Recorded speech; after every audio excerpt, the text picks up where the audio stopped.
Hello everyone, welcome to our show Thoughts on Education, an initiative by College Dunia. So today we have Dr. Jagruti Richaria ma'am with us. She is the assistant professor of Department of Shalakya Tantra in Mansarovar Ayurvedic Medical College, Hospital and Research, Bhopal. A hearty welcome to you ma'am on behalf of College Dunia, and thank you for giving your precious time to us ma'am. Thank you. Thank you so much, College Dunia, for giving me this platform. Shall we start the interview ma'am? Yes.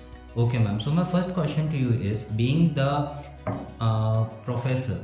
assistant professor of this department, what are your roles and responsibilities towards the students? Yes, actually Shalakya Tantra is a very important and fascinating branch of Ayurveda, and it deals with the diseases of upper clavicle, that means ear, eye, nose and throat.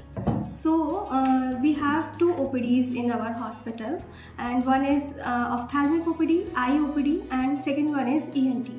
सो जो हमारी आई OPD है उसमें हमारे पास बहुत ही जो modern infrastructure है, modern सारी machines हैं जिसके द्वारा हम पेशेंट का जो एग्जामिनेशन डायग्नोसिस के लिए हम यूज़ करते हैं। एंड ईएनटी ओपीडी में भी सेम हमारे पास सभी मॉडर्न टूल्स अवेलेबल है। साथ ही जो हम ट्रीटमेंट करते हैं वो हमारा आयुर्वेदिक अप्रोच होता है। तो जो भी हमारे स्टूडेंट्स हैं, under graduate and post graduate students, दोनों को ही बहुत अच्छा एक्सपोजर है। एंड जो मेरा रोल है मेरे डिपार्टमेंट में, जो मेरे रोल एंड रिस्पॉन्सिबिलिटी है, so first one is that कि जितने भी पेशेंट हमारी ओपीडी में आते हैं उनको बेस्ट पॉसिबल केयर हम अवेलेबल कराएं ऑन द बिहाफ ऑफ शालक्य तंत्र।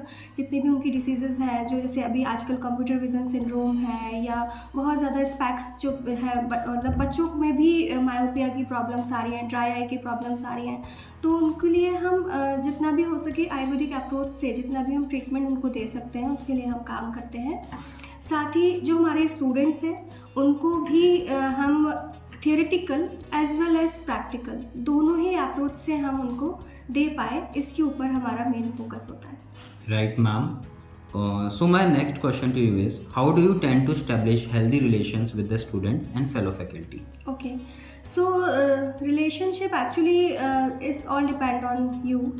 So अगर मैं पॉजिटिव हूँ तो मेरे साथ सभी लोग पॉजिटिव होंगे। अगर मैं उनको पॉजिटिवली, जो हमारे स्टूडेंट्स हैं, अगर मैं उनको पॉजिटिव अप्रोच के साथ क्लास में जा रही हूँ, पॉजिटिव मेरा एटीट्यूड है एंड पॉजिटिवली मैं उनसे बात कर रही हूँ, तो उनसे भी हमें पॉजिटिव जो है रिप्लाई मिलता है। और एंड सेम चीज़ जो है फैकल्टीज़ के साथ है, अगर मैं उनके साथ पॉजिटिव हूँ तो फीडबैक भी मुझे पॉजिटिव ही मिलता है। सो जब हम साथ में काम करते हैं तो एज अ टीम वर्क करते हैं। जब फैकल्टी साथ में यूनाइट होती है और एज अ टीम वर्क करती है तो वो सारी चीज़ें स्टूडेंट को बहुत अफेक्ट करती हैं। तो स्टूडेंट्स भी हमसे, एक्चुअली मानसरोवर की फैकल्टी से यही सीखते हैं कि जब हम, अगर शालाक्य में कुछ वर्क है तो वो सभी फैकल्टी मिलकर के एक वर्क करते हैं। तो सेम चीज़ स्टूडेंट के साथ है कि जब वो भी हमसे सेम चीज़ सीखते हैं और उनको भी एक यूनाइट रह के एक पॉजिटिव एटमॉस्फेयर में वो अच्छे से काम कर सके, हम उनको यही सिखाते हैं। Right ma'am, so how do you try to bring in practical approach towards subjects and make it industry oriented? Okay, and actually शालक्य तंत्र जो ब्रांच है वो जितना थियोरेटिकल, जितना इम्पॉर्टेंट है उसमें, उतना ही प्रैक्टिकल भी बहुत इम्पॉर्टेंट है। सो हमारे पास जब स्टूडेंट्स आते हैं, final year students and post graduate students and interns, सभी स्टूडेंट्स के लिए हम सब, उनकी तो ड्यूटी रोस्टर एक होता है, तो ओपीडी में हम उनका ड्यूटी लगाते हैं, आईपीडी में ड्यूटी लगाते हैं। हमारे पास शालक्य तंत्र में 30 बेड्स का आईपीडी है एंड हम उनका प्रोसीजर में ड्यूटी लगाते हैं। एंड जब भी हमारे पास ओटी केसेस होते हैं, ऑपरेशन जो सर्जरीज होती हैं, तो ओटी में भी हम स्टूडेंट्स की ड्यूटी लगाते हैं। जो ओपीडी के स्टूडेंट्स जिनकी ड्यूटी होती है, तो वो ओपीडी में पेशेंट को कैसे डील करना है, हिस्ट्री कैसे लेनी है, साथ में किस तरह से एग्जामिनेशन करना है और किस तरह से उनका टेक्निकल ट्रेनिंग जो है वो हम उनको ओपीडी में देते हैं। साथ ही जब वो आईपीडी में जाते हैं तो पेशेंट का केयर, जो कि बहुत इंपॉर्टेंट है, प्री ऑपरेटिव किसी पेशेंट को क्या केयर होगी, पोस्ट ऑपरेटिव क्या केयर होगी, उसका मेडिसिन टाइम कैसा है, एक किसी पेशेंट को डे 1 से पूरा उनको फॉलो करना, पूरा सब कुछ देखना, वो सब वो आईपीडी में सीखते हैं।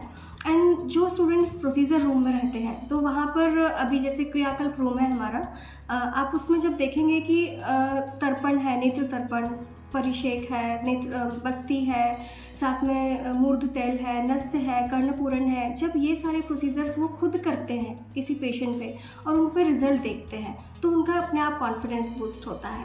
और ज़रूरत पड़ने पर जिन पेशेंट की सर्जरीज़ होती हैं वहाँ पे भी उनकी ड्यूटीज़ होती हैं, तो वो सर्जरीज़ के थ्रू भी जो है कॉन्फिडेंस गेन करते हैं। Okay, so what are the best practices offered by the department to the students which help them gain necessary skills?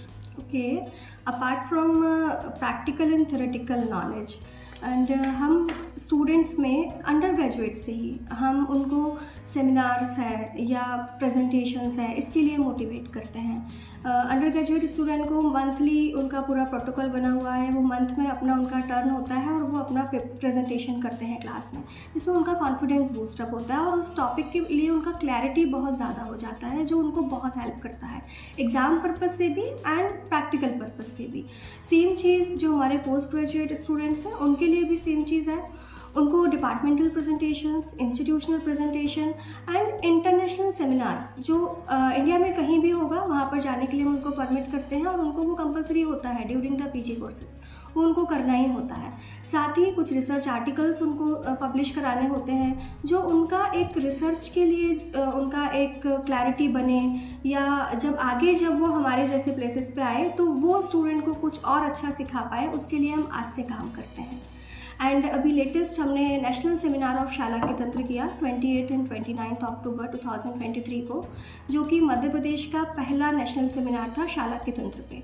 And इसमें जो हमने गेस्ट हमारे स्पीकर्स थे वो all India institute of Ayurveda new Delhi से डॉक्टर मंजूषा Rajagopala madam आई थी, श्री कृष्ण आयुष यूनिवर्सिटी से vice chancellor हैं वहाँ के डॉक्टर KS धीमान सर। इस तरह के जो रिनाउंड हमारे पास स्पीकर्स आए तो उनका जो एक्सपीरियंस है या उनका जो नॉलेज है वो स्टूडेंट को बहुत ज़्यादा मोटिवेट करता है और बहुत ज़्यादा कॉन्फिडेंस देता है। तो डिपार्टमेंट ऑफ शालाक्य तंत्र से हम इस तरह की चीज़ें भी कंडक्ट कराते हैं जिससे स्टूडेंट में ये जो रिसर्च के लिए अप्रोच है या शालाक्य के लिए जो इंटरेस्ट है वो डेवलप हो, बना रहे, जो उनको फ्यूचर में भी काम आए। Ma'am, my last question to you is, what valuable advice would you like to give to the students for them to have a prosperous career ahead? Actually career के लिए तो दो ही चीज़ें इंपॉर्टेंट हैं, एक है हार्ड वर्क एंड सेकेंड है consistency. अगर सक्सेस का कोई शॉर्टकट नहीं होता, सभी बोलते ही हैं, लेकिन आपको अगर आप आयुर्वेदिक स्टूडेंट हैं तो डे 1 से आपको हार्ड वर्क करना है और उस हार्ड वर्क में कंसिस्टेंसी रखना बहुत ज़रूरी है।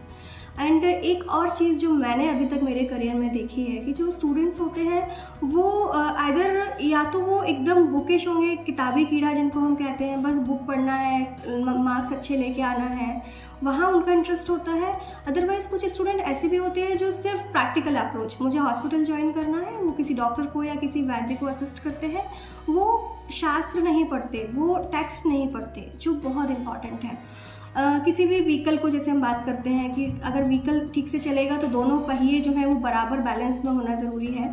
तो अगर आपको आयुर्वेदिक फील्ड में सक्सेस चाहिए तो आपको theory as well as practical दोनों में ही बेस्ट होना बहुत ज़रूरी है। And that's really a very well advice from your side, ma'am. And I'm sure that the thoughts you have shared on our platform will be deeply beneficial and aspiring for all the students too, ma'am. Thank you so much for giving your valuable time to us. Thank you so much. Thank you so much.